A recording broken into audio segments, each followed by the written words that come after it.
Hello guys, তোমাদের সকলকে আবার স্বাগত জানাচ্ছি সঞ্জয় সাটের নতুন আর একটা ভিডিওতে। আশা করছি তোমরা সকলে ভালো আছো, সুস্থ আছো, তোমাদের পরিবারও খুব ভালো আছে, সুস্থ আছে। আর হ্যাঁ, ভগবানের কাছে সবসময় প্রার্থনাও করি যেন তোমরা তোমাদের পরিবারের সকলে খুব ভালো থাকো, সুস্থ থাকো। আমিও চলে এসেছি, তোমরাও চলে এসছো। ঝটাং পটাং করে লাইক কমেন্টের বন্যা বইয়ে দেবে। যারা এখনও চ্যানেলটিকে সাবস্ক্রাইব করনি তারা পটাং পটাং করে সাবস্ক্রাইব করে দেবে। করে দেওয়ার পরে পাশে বেল আইকনটা রয়েছে, ওটাকে টিপে অল নোটিফিকেশান অন করতে ভুলবে না, ঠিক আছে? চলে আসি ভিডিওর মূল বিষয়বস্তুতে। আজকে কিন্তু ভীষণ প্রতিদিনের মতনই ভীষণ ভীষণ ভীষণ গুরুত্বপূর্ণ জিনিস নিয়ে আলোচনা করব, ঠিক আছে? তোমাদেরকে একটা কাল্পনিক একখানা ভয়েস শোনাবো। তোমরা যে যা ভাবার, যে যা ধরার ধরে নিতে পারো। এই যে ভয়েসগুলো শোনাবো তাদেরকে টানার আমার কোনো ইচ্ছে নেই, শুধুমাত্র কিছু জিনিস তোমাদের কাছে ক্লিয়ার করার জন্যে, কিছু জিনিস তোমাদের কাছে তুলে ধরার জন্যে, সেহেতু এই জিনিসটা আমি তোমাদেরকে আবার শোনাচ্ছি, ঠিক আছে? এর আগেও তোমরা অনেকে শুনেছো, তো আজকে আবার নতুন করে শোনাচ্ছি, কারণ রয়েছে। তো আগে তোমরা জিনিসটা শুনে নাও, তারপরে তোমাদের সাথে বাকি আলোচনা পর্যালোচনা সব করছি, ঠিক আছে?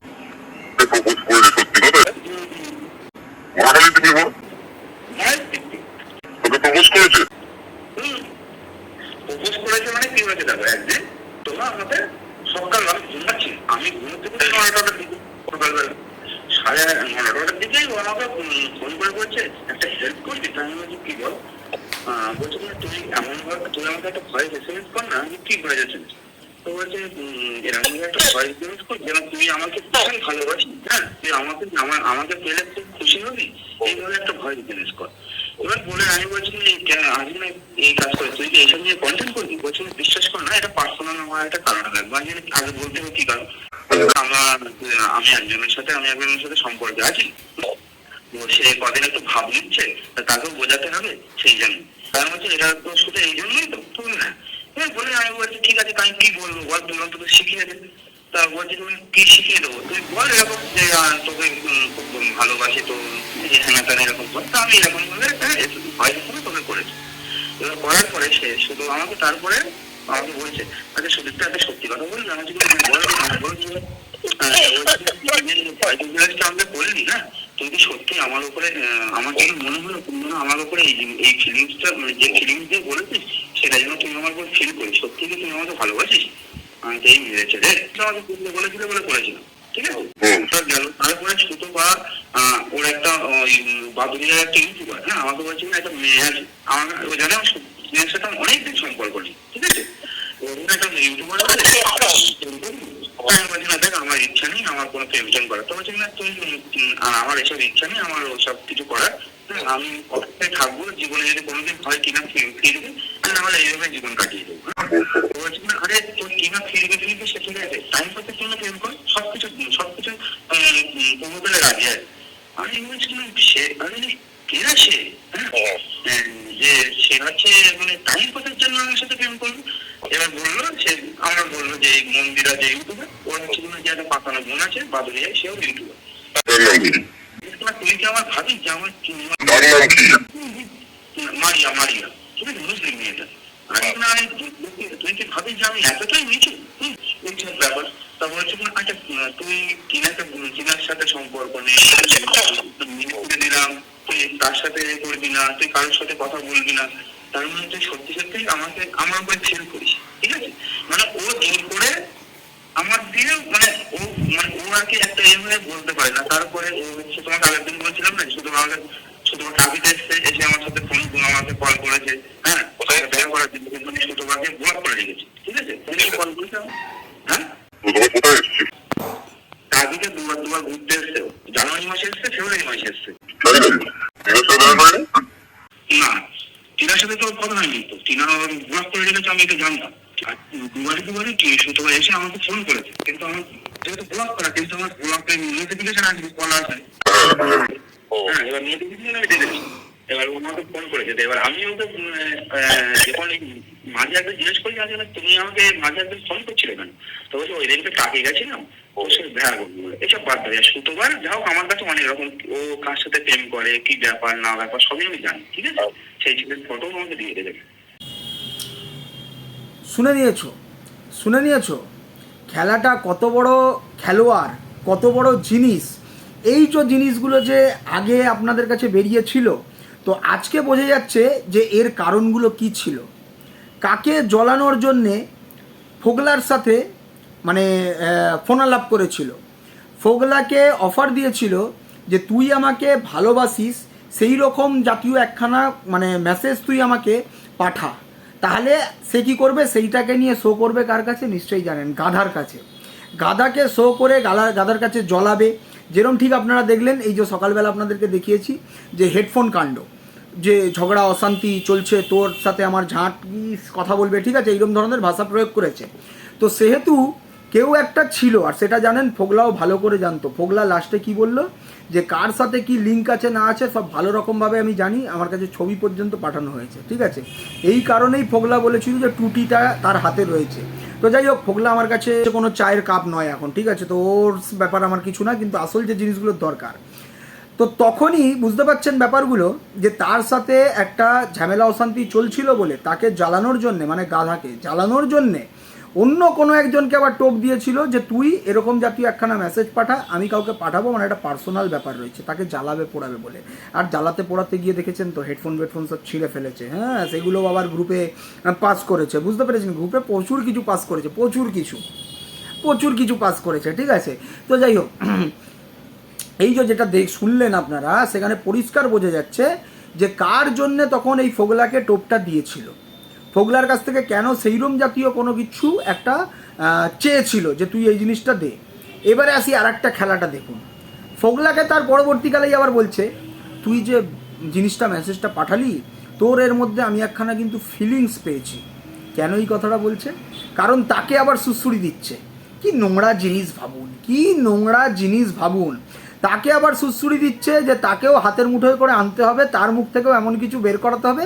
আসলে নিজেকে বিরাট বড় চুল মনে করে না, সবাই একেবারে কি বলবো, ওই ভুটভুটির পেছনে নিয়ে বসে যাওয়ার জন্যে একেবারে উতাওলা হয়ে থাকে, দেখা করার জন্য উতাওলা হয়ে থাকে, কোথায় নামতে হবে, কোথা দিয়ে তুলে নিয়ে যেতে হবে, উতাওলা থাকে, ঠিক আছে। তো সেই উতাওলা জিনিসগুলো এখানে বেরিয়েছে, মানে নিজেকে চুল মনে করে, চুল সাব্যস্ত করে তাকে টোপ দিচ্ছে যে তুই, তোর এই কথাটার মধ্যে আমি একটু কিন্তু ফিলিংস পেয়েছি, মানে তুই বল তোর মধ্যেও আমাকে নিয়ে ফিলিংস আছে নাকি। যেই ফোগলা সেটাকে বলতো, বলার পরেই ফোগলাকে এবারে কালোমেল করা শুরু করতো। যেরকম দেখেছেন যে উল্টে ফোগলা কিছু বলেনি বলে সেই সময় তো ফোগলা বেঁচে বেরিয়ে গেছে, ওই জন্য ফোগলা বলতে পেরেছে যে তোর টুটি আমার হাতে রয়েছে। ফোগলার কাছ থেকে এই জিনিসটা নেবার পরেই ফোগলা যে কোনো দিন মুখ খুলবে কারোর ব্যাপারে, সেইটা তার জায়গাটা বন্ধ হয়ে যেত। ফোগলা যেই মুখ খুলতো যে হ্যাঁ তোমার প্রতি আমার অনেক ফিলিংস রয়েছে, তখন সেই জিনিসটাই তাকে দেখিয়ে তাকে আবার কালো চিঠি করতো। পয়েন্ট টু বি নোটেড, খেলাটা বুঝুন ভালো করে, যেগুলো এখন এই যে আরেকজনকে নিয়ে খেলছে, যাকে নিয়ে গিয়ে কারোর সাথে দেখা করাচ্ছে, বুঝতে পারছি, মানে চারিদিকে জাল বিছিয়ে রেখে দিয়েছে, মানে সবাইকে জালে ফেলে রেখেছে যে তোরা জালে থাকবি আর আমিও জালে রয়েছি, কিন্তু কেউ কিচ্ছু বলতে পারবি না, কেউ কিচ্ছু বললেই তোদের জাল নিয়েও আমি কিন্তু ছড়িয়ে দেবো, বুঝতে পেরেছেন। ঠিক এইরকম ধরনের খেলা। ফোগলা সেই জায়গাতে মানে পা যায়নি, ফোগলা সেখান থেকে উঠে বেরিয়ে গেছে। এবারে হচ্ছে এই টেন্ডেন্সিটাই দেখুন, এই টেন্ডেন্সিটা প্রত্যেক জনের ক্ষেত্রে ঘটায়। যেরম সমুদ্র সৈকতে মারুকে নিয়ে গিয়ে নিজে জল খায় বলে নিজে একটা পাঁড় মাতাল প্রতিদিন লাল জলের মানে একটা ফোয়ারা ওরে। ইভেন আপনাদেরকে আরো একটা জিনিস শোনাচ্ছে, একটু মন দিয়ে শুনুন। দেখুনি মদের ছিপিটা আমি ঢাকছিলাম, সেটাও এডিট করার সময় ডিলিট করে বাদ দেয়নি। শুনে নিয়েছেন যে কোথাও কোনো একটা ভিডিওতে লাল বোতলের ছিপি দেখা গেছে, লাল বোতল দেখা গেছে, সেগুলোকে কাটেনি, তার মানে পাঁড় মাতাল একখানা, সেইগুলোকে নিজের ওই সি মার্কা সিগুলোর থেকে মানে দূরে রাখতে চায়, আর আমাদেরকে মানে প্রতিপন্ন করতে চায় তাদের কাছে যে আমরা নাকি ভীষণ জ্বলনশীল। হ্যাঁ, আমরা তো প্রচুর জ্বলনশীল, দেখলাম তো এক ক্যাঁত মেরে লাথি মেরে মনিবরা বের করে দিয়েছে, আমরা তো জ্বলছি, আমাদের জ্বলে যাচ্ছে।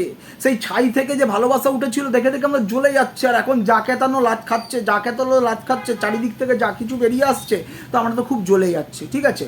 তো এক্স্যাক্টলি সেই সময়ও মারুকে লাল জল খাইয়ে এরকম ব্যবস্থা করেছে যে আমি খেয়েছি, তুইও কিছু বলতে পারবি না যে আমিও খেয়েছি, ঠিক আছে। মানে কিছু করার আগে তাকেও আগে সেই জিনিসেই নামিয়ে দেয়, তাহলে কি হবে, সেও কিছু বলতে পারবে না, এও কিছু বলতে পারবে না, বুঝতে পেরেছেন। এবারে দেখুন লাস্টে আপনারা কি শুনলেন যে মারুর সাথে, এগুলো আপনারা আগেও শুনেছেন, আমি কিন্তু পর্যালোচনা আবার করছি, সব কিছু মেলাচ্ছি ব্যাপারগুলো যে মানে কি কোথায় কোথায় কী কী ঘাপলা রয়েছে। তো মারুকে মানে এই ফোগলাকে টোপ দিয়েছিল যে মারুর সাথে প্রেমালাপ করার জন্য, মানুষ সাথে সেটিং ফিটিং করার জন্য। কেন প্রশ্ন আসছে কেন? কারণ মারু এর অনেক কিচ্ছু জানে, প্রচুর কিছু ঘোটালা মারু জানে, কারণ মারুর কাছে তো কোনো কিছু রেখে তারপরে ঢেকে উড়ে গিয়ে, ঠিক আছে, বুঝতে পেরেছেন। তো সেহেতু মারুকেও এমন কিছুর মধ্যে জড়িয়ে দিতে চেয়েছিল, বা হয়তো কখনো কোনো রকমভাবে হয়তো হয়তো কথালাপ বা বার্তালাপ করেছে কারোর সাথে, মানে মারুর সাথে হতে পারে, যার জন্যে মারুকেও পরবর্তীকালে কালো চিঠি দিয়েছে যে আমি যদি মুখ খুলি, ঠিক আছে, তুই না সংসারে থাকতে পারবি না সংসার থেকে বেরাতে পারবি। দিনের পর দিন কালো মেল এগুলোকে আগে থেকে মানে প্লটগুলোকে রেডি করে রেখেছে যে কোনো একটা জিনিসে ঘাপলাতে ঢুকিয়ে দেবো, তারপরে সেগুলোকে নিয়ে কালো চিঠি করব। দিনের পর দিন কালো চিঠি তাদেরকে নিয়ে করে যাব। তো এখানে কি বুঝছেন যে মারুকে প্রথমে এই ফোগলার মারফত একটা টোপ দিয়েছিল যে তুই এর সাথে প্রেমালাপ কর। মারু যদি সেই গর্তে পড়তো তাহলে মারুরও সেই মুখটা থাকতো না একে নিয়ে কিছু বলার। মারু হয়তো সেই জিনিসটা করেনি বলে সেই জন্য কিছুদিন আগে আপনারা এসে দেখেছিলেন এমন করে জুতো মারা মেরেছিল, এমন জুতো মারা মেরেছিল যে এর একেবারে কী বলবো অন্নপ্রাশনের ভাত, যাই হোক সেটাও তো দিতে পারিনি মনে হয়, কারণ যেভাবে থাকতো বলেছিল ওই নিচে জল ওপরে তক্তাপোষ তার উপরে কালসাপ বসে, তো সেরকম অন্নপ্রাশনও হয়নি মনে হয়, ঠিক আছে। তো সেই জন্যে মারুর বলার ক্ষমতাটা রয়েছে, মারুর হাতেও টুটিটা এর রয়েছে, বুঝতে পারছেন। আর এখন কেন মারুকে এত তেল তামালি মারছে, কারণ একটা কুল তো গেছেই, মনিবরা তো একবারে ক্যাঁত করে লাথি মেরেছে, একেবারে ফ্যাত করে ফেলে দিয়েছে, ঠিক আছে। এবারে যদি উল্টো দিক থেকে মারু আবার শুরু করে তখন কিন্তু চাপ হয়ে যাবে, কারণ মারুর কাছে আরও বিশেষ বিশেষ জিনিস রয়েছে, আরও বিশেষ বিশেষ, মানে এখানে তো আপনারা হিমশৈলীর চূড়া মাত্র দেখছেন, হিমশৈলী মারুর কাছে আছে, বুঝতে পেরেছেন। খেলাগুলো বুঝুন। আর ঠিক এক্স্যাক্টলি ঠিক সেমভাবেই এখন এর নিজের যে ওই যে ভগিনী রয়েছে তাকেও সেই রকমভাবে কালো চিঠির আওতাতে নিয়ে এসেছে যে তুই এই জিনিসগুলো করছিস, কোথাও হয়তো তাকে পৌঁছে দেওয়া, সেখানে হয়তো দারোয়ানিগিরি করা, গেটের বাইরে বসে যেরকম দেখেছেন মনিবের ক্ষেত্রেও করেছিল। তো আগে তাদেরকে সেই জিনিসগুলো করিয়ে দেয়, করিয়ে দেওয়ার পরে তারপরে সেই জিনিসগুলোকে নিয়েই কালো চিঠি করে দিনের পর দিন।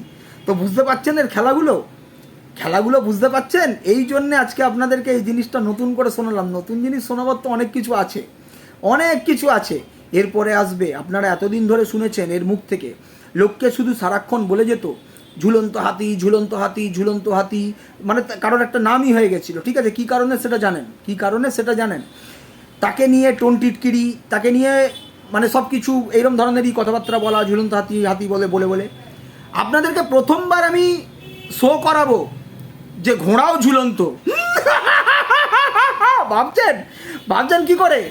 প্রমাণ দেবো, প্রমাণ দিলেই নিশ্চয়ই বুঝতে পারবেন।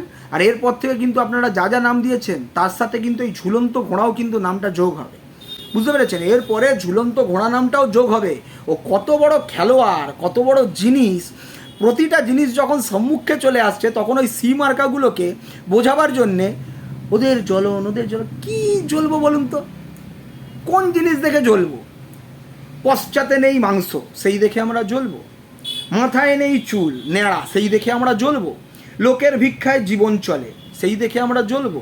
ওপর তলা থেকে লাত খেয়ে নিচের তলায় এসে পড়েছে, সেই দেখে আমরা জ্বলবো। সব কিছু ফাঁকা, সেই দেখে আমরা জ্বলবো। বালতির ঢাকনা খোলে না, সেই দেখে আমরা জ্বলবো।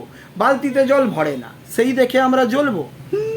বলুন আপনারা, জ্বলার কি জিনিস আছে? জ্বলার কি জিনিস আছে? লোকের মেরে পয়সায় বাতানুকূল যন্ত্র কিনেছে, সেইটা দেখে জ্বলবো, সেইটা দেখে জ্বলবো, তাই না? ওই কি লোকের মারা পয়সায় কি দেওয়ালে টেওয়ালে কী সব লাগিয়েছে, সেই দেখে জ্বলবো। খাটনির পয়সায় করার জিনিস তার মজাই আলাদা ভিক মাঙার থেকে, ঠিক আছে। তো এইসব বলে আলফাল জিনিস দিয়ে পাবলিককে একটু মানে ওর ওই সি মার্কা মালগুলোকে একটু হাতে করার চেষ্টা করছে, ঠিক আছে। কি জ্বলন আমাদের, বলুন, পুরো জ্বলে পুরো একবারে খাক হয়ে যাচ্ছি। মনিবকে নিয়ে ভাবুন না, মনিবের যে ঘরের লোক রয়েছে হর হর মহাদেব, তাকে নিয়ে কম্পেয়ার করে একদিন মারুর পম্পমকে ছোট করেছে, আবার কোনো দিন পম্পমকে বড় করার জন্যে মনিবের মহাদেবকে ছোট করছে, ঠিক আছে। তো এর আর কি করবে বলুন? এর কখন কি বলে কখন কি করে কোনো ঠিক নেই, স্ট্যান্ড পয়েন্টই তো নেই। একে যারা ওই কি নাম্বার 1 চুল বলে তাদের উদ্দেশ্যে বলবো, মস্তিষ্ক বিকৃতি হয়েছে আপনাদের, স্ট্যান্ড পয়েন্ট নেই আপনাদের। আর যা ঘটাচ্ছে সেরকম কিছু গল্প আপনাদেরও আছে, সেটা কনফার্ম আমরা বুঝতে পারছি, ঠিক আছে। কারণ অনেকে তো আবার কমেন্টে একসময় লিখেছিল যে তোমার সাথে না আমার বহু মিল পাই। হ্যাঁ, বুঝতে পারি, সবই বুঝতে পারি কোথায় কোথায় মিল পান।